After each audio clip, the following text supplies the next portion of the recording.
Welcome to our channel.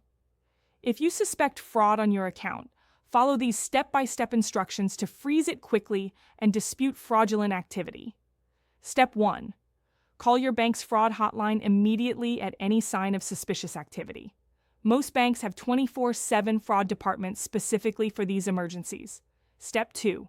Request an immediate freeze or closure of compromised cards.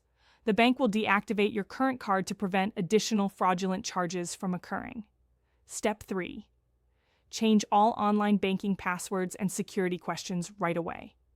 If fraudsters accessed your account in line, they may have your login credentials and could return. Step 4. Review your recent transactions carefully with the bank representative. Identify all unauthorized charges, not just the obvious ones, as criminals often make small test purchases first. Step 5. File a police report if the fraud involves significant amounts or identity theft. Obtain a copy of the report, as banks and creditors often require this documentation. Step 6. Place a fraud alert on your credit reports with all 3 bureaus. This makes it harder for criminals to open new accounts in your name while you resolve the fraud. Step 7. Monitor your account and credit reports closely for several months. Fraudsters may attempt additional unauthorized activity, so remain vigilant even after initial fraud is resolved.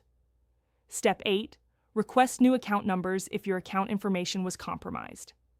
Sometimes closing affected accounts and opening new ones is necessary to completely stop fraud. Don't forget to like this video and subscribe to our channel.